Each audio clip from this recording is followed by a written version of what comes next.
Kia ora tātou, my name is Sarah Phear and I'm an archaeologist at Heritage New Zealand Pouhere Taonga. Today I'm going to give you a short talk about the archaeology of the Fort Street area. Now it's hard to visualise today, but Fort Street once formed a key part of the bustling trade and transportation hub in the 19th century. In the 20th century it's probably better known for its nightlife and for a late night burger at the White Lady. It was a typical street in Auckland, characterised by traffic, by the movement of people within the central business district. However, between 2010 and 2013, the Fort Street precinct was transformed into a shared space zone. Pedestrian use was prioritised with the creation of a high-quality public space within the heart of the city. It was an Auckland Council initiative, and at the cost of around $23 million, the upgrade works were no small undertaking. The Fort Street area upgrade took place across 6 streets: Fort Street, Fort Lane, Jean Batten Place, Gore Street and Commerce Street. And it included the installation of new paving, new seating, new curbing, and also included large areas of extensive trenching for deep storm waters and for shallower services. It also included the excavation of tree pits to install and grow these beautiful Pouhere trees. Now it's these earthworks that revealed the layers of history buried beneath this modern urban landscape, one that provides a glimpse of early settler life in the bustling trade and transportation hub in downtown Auckland. This talk will present the results of the archaeological monitoring investigation works that took place during the upgrade project while I was an archaeologist for Clough & Associates Limited. I hope that the benefits of the archaeological monitoring of these earthworks, even in the seemingly small trenches, will become evident when the volume of information gained from doing these monitoring works is discussed. European settlement in Auckland began in 1840 after the first governor of New Zealand, Captain William Hobson, chose the isthmus Tamaki Makaurau as the site of the capital of the new colony. The initial defence of the town of Auckland was provided by Fort Britomart, located on a prominent headland just up behind us here, and replacing the earlier abandoned pa Te Rerenga Uria Iti. This site became the headquarters of the Imperial Military Forces in New Zealand and barracks to house the small contingent of troops. To the west of Point Britomart was the small harbour initially named Store Bay and later Commercial Bay, and it was also referred to as Wairiki, or Water of the Chiefs. And this was to become the main harbour for the city. While Shortland Street, which runs roughly parallel to Fort Street, was the main focus for dwelling and trade, Fort Street was a street encountered initially by individuals first coming into Auckland's harbour, by settlers, traders, immigrants alike. Many of the buildings near the foreshore sat on piles as the shoreline was very muddy. So one of the key early businesses located along Fort Street was Graham's House and Store, or Bonded Store, and it was located right behind me at the end of Gore Street, about halfway along Fort Street. Now Graham's Store was formed from weather-blackened basalt rocks and brick and had a large yard to the rear. It also had a well that had been sunk, cut back into the cliffs beyond, with Shortland Street overlooking it. And this well was actually an important feature of the early businesses down here because water wasn't readily accessible, the next nearest water source being on Queen Street, further to the west. In 1859, the process of expansion shifted up a notch. Dual factors of the need for an improved harbour facilities and the high value of land in the centre of town resulted in the reclamation of the foreshore area. In 1859, the process began with the Fort Street to Customs Street East reclamation, and that's what we're walking over at the moment. In 1851 plan, the Hefes plan, you can actually see the plan for the subdivision of Auckland, where it was planned to be Section 3 with allotments 1 to 18. And in less than 50 years, more than 50 hectares have been added to downtown Auckland, and smaller reclamations continued into the 20th century. Work began on the Fort Street to Customs Street East reclamation, with construction of a sea wall across Commercial Bay, and this was known as the intake. Now, the intake actually caused a build-up of effluent within Commercial Bay because the tidal flow was restricted, and you can imagine it probably didn't smell very good. Settlers were in a bit of an outcry about this, and it resulted in quite a lengthy hearing. However, by 1861, the Custom Street, Fort Street reclamation was well underway. The reclaimed land and allotments are also illustrated on the 1866 Burko and Harding Plan of Auckland. Now by this point, 4th Street had changed its name to Fort Street.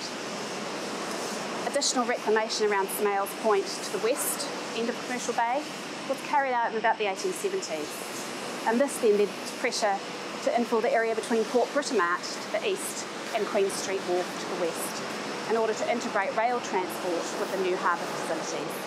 As Auckland continued to expand, pressure was placed on the facilities and the growing infrastructure of the town, and the problem of sewage and drainage became paramount, due in part to the recurrent bogging of the streets. A form of sewage and drainage had been in place since the 1840s in the form of an open drain known as a Ligar Canal, which replaced the Waihoratu stream, which ran down Queen Street, just behind me. From the mid-1850s, this began to be replaced by an enclosed brick barrel drain. The works had not been completed by 1860 when the canal suffered a collapse. A photograph shows the works at the time at the intersection just behind me between Fort and Queen Streets. Now, remains of the Ligar Canal and the brick barrel drain main sewer which replaced it were exposed and recorded during archaeological monitoring of stormwater trenches in Queen Street in the 1990s, just behind me over here. The excavation also exposed a tributary drain extending down into Fort Street. So it was obvious that the archaeological remains of drainage was present and extending within the Fort Street upgrade area. So let's have a look at Fort Street after reclamation. In Auckland in the 1860s, the majority of buildings, such as dwellings and hotels, were still constructed of wood, including the Metropolitan Hotel, which was located on the corner of Fort Street and Queen Street. One of the exceptions, of course, was Graham's bonded store, and we just visited that site previously. In 1859, reclamation changed the nature of Fort Street. Let's have a look at the Victoria Hotel, for example. The Victoria Hotel is one of Auckland's earliest and best-known hotels. Originally, the hotel was a raupo hut built in 1841, but this was replaced in 1842 by a timber building, and it had dormer windows and a single brick chimney stack. Once reclamation was finished, the Victoria Hotel had lost its prime waterfront position and it declined in popularity. In the early hours of the morning of 15th of February 1865, the Victoria Hotel was completely destroyed by a fire, and the site remained undeveloped for the next 20 years after that. Here on the site now, a salvage excavation actually took place in 1989, and the cellar of the hotel was revealed under the former Auckland Star building. The cellar contained a suite of artefacts dating to before 1865, when the hotel was destroyed, and it provided much new information on table, glass and other wares that were used in early Auckland, and it still forms an important database for Auckland archaeologists today. Now that we've had a good look at the history and the 19th century development along the Fort Street area, we can take a look at the archaeology that was exposed. First, we'll have a look in more detail at the archaeology, the artefacts, the structural remains recovered, and the information gained that give us a glimpse of early life along the foreshore prior to and during reclamation. We'll then have a look at what the remains tell us about the processes of reclamation from 1859 into the 1870s, which may sound a little uninteresting on the surface, soil filling and land, but we see evidence of isolated events recorded in dumps of rubbish and debris, including evidence linked to fires destroying buildings and businesses alike, including the former post office. So let's have a look at the foreshore archaeology. Timber remains of the former seawall were recovered along Fort Street, made from kauri and totara piles, and this provided in situ locational information on the former shoreline, which was really useful. However, it was a deep trenching excavated to install a new stormwater system located on Gore Street to the junction with 4th Street that revealed a thick refuse deposit located at the interface of the reclamation and the former seabed, and also structural remains relating to the jetty. So let's have a look at the jetty. The trench ran the length of Gore Street. It was over 2 metres wide, and it was excavated down to 4.5 metres. And evidence for structure consisted of timber piles, cross beams and timber planking were recorded right down in the lower layers. The timber piles were set within a bluish mid-grey clay which contained inclusions of marine shell, and this was derived from the deeper marine clays representing the littoral zone of the original foreshore. This marine clay was sealed by metres of clay reclamation deposits, which were really pretty undisturbed in this area. An extracted pile, which we can see in the next photograph, of over 2 metres in length, was pulled out of the remains, and it had a diameter of about 23 centimetres. A rectangular recess or notch had been cut through the timber about 80 centimetres below the axe tapered point, which had been set in the former clays. The clay reclamation deposits both abutted and buried the timber structure and the associated timber piles, and therefore the timber piles and the structure predate the 1859 reclamation. They also appear to be remnants of the jetty that ran to Graham's bonded store. Indeed, photographic evidence supports this. It also appears, based on photographic evidence, that Gore Street reclamation remained uncompleted well into the 1870s, as shown in the next image, where you can see that the custom street has already been formed over the former intake, running just behind me here. As the artefact-rich deposits in the lower layers of Gore Street contained over 1,000 artefacts, a subsample only was taken of these.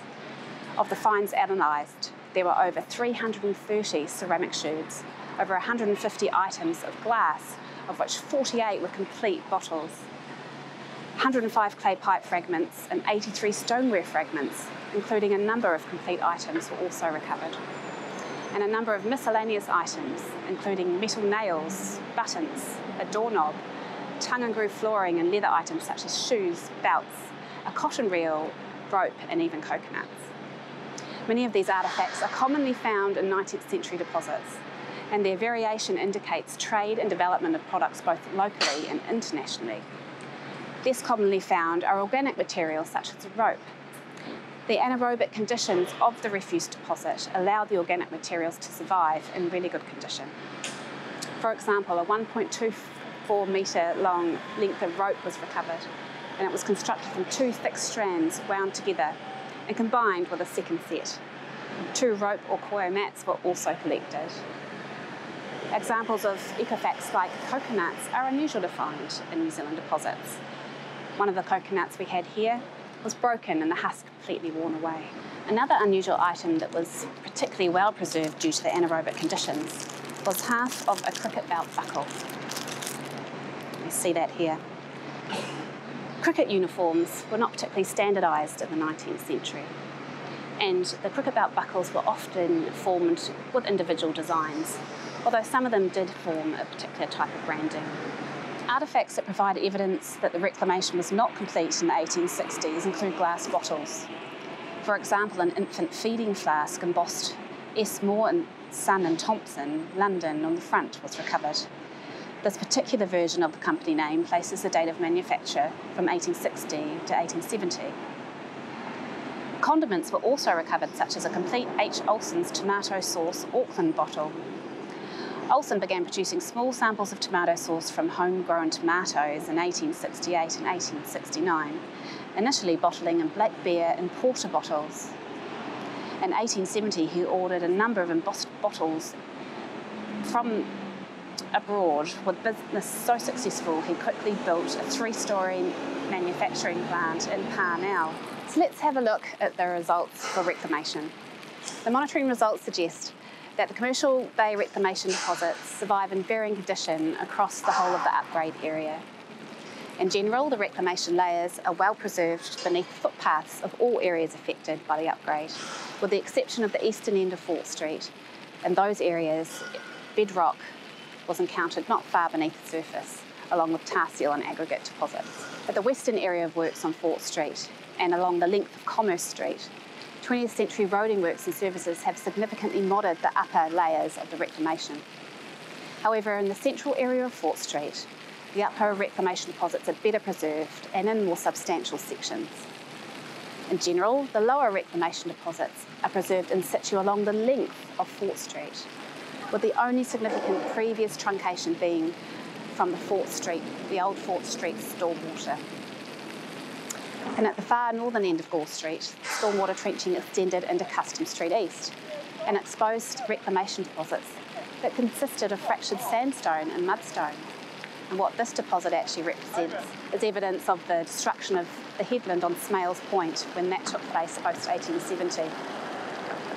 With the exception of Commerce Street and Emily Place, late 19th century post-Reclamation deposits were encountered across the Fort Street area, predominantly in the form of reworked upper Reclamation deposits, but features related to the later building and construction, pits and drainage were also present. One of the most interesting parts of the archaeology of reclamation comes from the isolated dumps of artefacts found within the layers of soil. Each dump related to an event that involved individuals and businesses alike. Outside of the nomads' backpackers, we found a large pit within one of the trenches that were monitored. The pit contained 5 fills. 2 thin layers lined the base, and they consisted of silty charcoal and ash material. The next fill on top of that was an artefact-dominated fill and contained ceramics, glass, and metal fragments. The artefact assemblage appears to document a fire, and most likely a fire that derived in a store or a warehouse. If we have a look at the large collection of clay pipes that were collected from the pit, we see at least 45 individual pipes calculated. 103 pieces of pipe stem were collected, most being relatively small. But one was manufactured by Thomas White&Co of Edinburgh and 22 by McDougall of Glasgow. There was fire damage observed on more than 3 of the bowls collected. However, none of the bowls appeared to have been smoked. We saw the base and partial body of a clear glass medicine vial recovered, but it was misshapen. Again, it had been affected by intense heat. And several pieces of burnt wood were also collected from the same pit. There were some larger pieces collected too, which may have been used as shelving or as flooring, which were destroyed by fire. Further evidence suggests that this deposit originated from a custom house store, and that was visible in the ceramic assemblage recovered. The material consisted of a large number of tableware, plates, serving dishes, cups, dishes, and they all had identical patterns and manufacturer's marks. Evidence of another fire found down in Jean Batten Place relates to the former post office, built in 1868. Here in Jean Batten Place, just behind me, a section of basalt stone wall and foundation was observed in a stormwater trench. Abutting and overlying the basalt wall were demolition deposits including ash, which yielded artefacts such as iron nails, brass and copper alloy fittings, fragments of cement, upon which the exterior had been whitewashed with plaster. Fragments and pieces of masonry were also recovered, including some with blackened areas and scorch marks, indicating they'd been exposed to extreme heat. It was considered then that the deposit was derived from a fire and deposited during subsequent demolition of a damaged building. Subsequent research using papers passed did indeed find a fire in 1872. On the 20th of November 1872, the Daily Southern Cross newspaper reports destructive fire. A most destructive fire occurred early on the morning of November 20. The fire originated in Webb's buildings, Fort Street, and spread to the government buildings on the opposite side of the street. Both blocks were completely destroyed. The following is a list of buildings destroyed and injured by the fire, with the insurances on them. Custom House, Post Office, Telegraph Office and provincial government offices, walls only left standing. The cost of this building when built was around £23,000. It is uninsured. The origin of the fire is only a matter of conjecture. It is generally believed, however, that the fire commenced in the bales of flax in Mr. Scherf's store. We are informed by Mr. Scherf that the store was locked up at 8 o'clock in the evening when there was no sign of fire. An inquest was held into the origin of the fire, and this was reported on the 27th of November 1872. To read a short part here, the Fort Street fire. An inquest was held yesterday at 2 o'clock in the New Zealand Insurance Company's hall before Dr Filson for the purpose of inquiring into the cause of the fire which broke out in Mr Franz Scherf's store in Fort Street on the 19th instant, by which a large amount of property was destroyed. Various people provided evidence at the inquest, such as George Daniels, the night watchman residing at Newton. That the fire started in Scherf's store was supported by all who provided evidence. A clerk for Mr. Franz Scherf, Joseph Shesher Hawkins, however, insisted that when he closed the place up 10 minutes to 8 that evening, there was no fire when he left. However, he did admit that a spark had fallen from his candle, but that it had gone out. He stated that he returned to the shop not once, but twice to double check. Both times, he insisted, there was no fire. Interestingly, the jury came to the verdict that after hearing the evidence as to the origin of the fire in Fort Street, the jury are of the opinion that the cause is unknown. The fire and seemingly disorganisation of the fire service created some furore in the news, with the Evening Star stating, "It is a sorry consolation to say that what might have been done, how this calamity might have been averted, and we do not attempt to decide between the rival fire brigades, but that the standing feud should be left to be fought out in the face of a raging conflagration is a burning disgrace." Overall, the project recorded multiple archaeological features and deposits, of which I've really only touched upon here, from evidence of the foreshore and seabed, remnant seawall structures, large dumps of artefacts with organic finds, to reclamation layers and later 19th century refuse pits containing burnt goods and building remains linked to 19th century fires. The stories told by both the archaeology and documentary sources provide a fascinating glimpse into settler life and development in Auckland in the 19th century. Now, managing archaeological and heritage sites in an urban environment like Auckland can be complex, with many of the works consisting either of trenching in road reserves or deep excavations when buildings are demolished and new modern buildings are constructed. In 2005 to 2007, Heritage New Zealand identified areas of archaeological potential in the City at Risk project, a study initiated in selected parts of the CBD to guide the Heritage New Zealand strategy to identify, protect and promote heritage of central Auckland. The study in these selected areas assessed 526 places and identified 301 places that were considered to contain the potential for extant pre-1900 archaeological remains, including road reserves. This also included the Fort Street area, where properties were identified along the old waterfront. The City at Risk project informed the need for an archaeological authority for the works within the road reserve for the Fort Street upgrade project. And it has also informed other upgrade works such as the O'Connell Street upgrade and even the City Rail project. The results of these projects and others, including the Fort Street upgrade, feed back into the knowledge base and help to inform future management of archaeological and heritage sites in the city. Even if nothing is found, this information is important to document to help manage heritage into the 21st century. I'd like to thank you all for listening to my talk today, and I hope that you've learned something new about the archaeology of the Fort Street area. Ka kite.